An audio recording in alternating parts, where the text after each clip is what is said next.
Hallelujah, Christ is risen. Today is Good Shepherd Sunday, as you heard me talk to the children about. The fourth Sunday of Easter is always nicknamed Good Shepherd Sunday because we always hear in the gospel accounts something of one of Jesus' metaphors about him being the Good Shepherd and what that means. Today we have a neat little phrase right tucked into the middle of that gospel account where Jesus says there's one flock and one shepherd. One flock and one shepherd. Here in a few short minutes, we're going to stand up and we're going to profess our faith. And what we say in the creed is we believe in one holy, Catholic, and apostolic church. We believe in one holy, Catholic, and apostolic church. For these next kind of 4 weeks, believe it or not, I'm going to take the Lord's go and unpack what each of those descriptive words are of what we believe church is as we prepare for Pentecost. So let's start today where the Lord starts. One flock and one shepherd. We believe in one church. Well, that sounds nuts. Because if you drove around New Albany, there's a lot of churches. In fact, if you look at the records in America, there are 65,000 different Christian denominations. 65,000 and growing. And growing. So what do you mean, one church? Looks like you can just pitch your own tent and grab a sign and start your own church. Church of Jesus' Left Pinky down at the Four Corner and the Four Gospels Holistic Church. So what does all that mean? We believe in one church. I think it's a matter of looking at the church as either the glass half empty or the glass half full. I came in contact the last couple years with a guy named Tony Palmer. I've actually been looking at some of his preaching online. He's an Anglican archbishop who did a lot of ecumenical work. And one of his phrases that's really stuck with me is that diversity is divine and division is diabolical. Yeah, I heard a lot of, yeah, right? Diversity is divine, division is diabolical. Let's start with division. When you look at those two definitions, division starts here. We as humans love to compartmentalize stuff, right? And put things in nice boxes because we're easily to deal with those. You're a Methodist, you're a Lutheran, you're a Presbyterian, you're a Catholic, you're Orthodox. We love to put people in boxes. It's easier to deal with, right? We also tell jokes to help us deal with the boxes that we put in. There was a huge ecumenical prayer meeting where all the denominations are at. And the secretary of the meeting got up and said, "The building's on fire!" And the Methodists ran to the corner to pray. And the Baptists ran to another corner screaming, "Where's the water?" And the Catholics started bingo to pay for the roof that was on fire. Till finally the secretary came in and put the fire out with a fire extinguisher. We make jokes just about various groups. Our Jewish brothers and sisters don't recognize Jesus as the Messiah. Protestants don't recognize the Pope as the head of the church. Baptists don't recognize each other in a liquor store.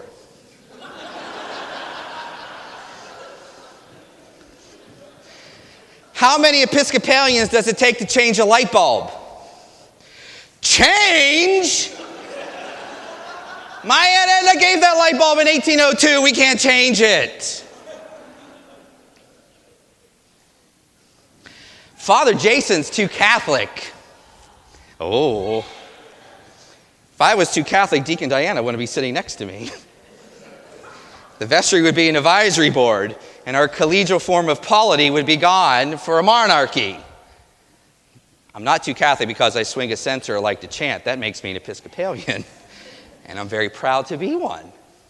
But notice how we try to make jokes because we pin people in boxes when it comes to Christianity. Look at how we do it even outside this building.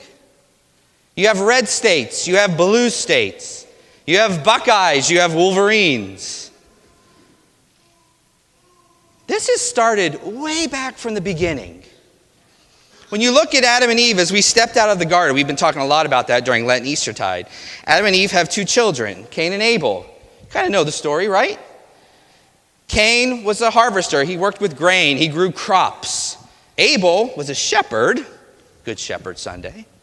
When it's time for them to offer sacrifices, Cain just grabs what he can and gives to the Lord. Abel gives his firstlings and all of his fatted stuff. He gives his best. And so scriptures say that God accepted Abel's sacrifice because he gave everything and Cain just gave what he could. But notice what happens. Once that event occurs, Cain points at Abel. God likes you more. Why did God accept your sacrifice and not mine? And then you know the rest of the details. CSI Garden of Eden happens and Cain gets the hit.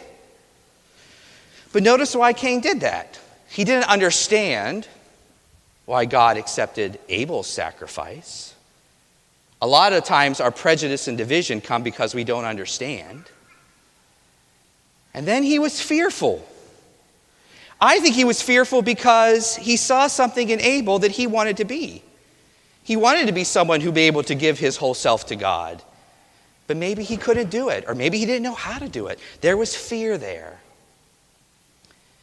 When we tag each other into denominations, isn't that what we're doing? This person's too Pentecostal, this person's too Lutheran, this person's too Presbyterian, too non-denominational, blah, blah, blah, and the list goes on. This person's too high church, this person's too low church, this person's too broad church. Look how we keep dividing. Division starts here. So how can the Lord say there's one flock and one shepherd? Let's look at the positive side. Diversity is divine. Anyone have a flower garden? Are all those flowers in the same soil? Yep. Are they all the same flowers? Nope. If you look at a garden, they're all in the same soil, but there's so many different varieties. That's the beauty of creation. Christianity is more than just dogmas and doctrines that put us into those categories. If you notice, we call each other by the dogmas. Methodist, Presbyterian.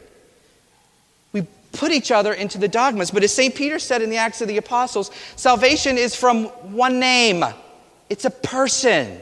Christianity is more about a relationship. And our relationship with the shepherd, not about our ecclesiastical gang sign. The diversity in God's garden and all the various churches are ways that people are expressing their relationship with the shepherd. Being one church doesn't mean uniformity. Being one church means to be unity. And unity starts by recognizing Christ present in everything and everyone and relationships with everyone. Instead, we need to look at the various denominations and see the good things that are present there and how we can grow in discipleship. What is present in those various groups that's going to enable me to draw closer to Christ? No one sings a hymn like a Lutheran, right? It's true. No one expresses the emotional side of discipleship than our Pentecostal brothers and sisters. But why are we scared that one group is different than the next? You're going to stand up here in a few short moments and say, we believe in one church. What are you doing in your lives to express that reality? Are we looking at the diversity and acknowledging God's greatness and the many ways that different groups experience relationship with Christ? Or do we still like the division? Because ultimately we have a lack of knowledge or we're scared. So we point each other and we keep calling each other different names. Jesus stands up here today in the gospel and says, there's one flock. There's one shepherd, and it's me. It's not you. If Jesus was Italian, he'd say, get over yourselves and start loving each other. If you profess that you believe in one church, what are you doing to make that a reality?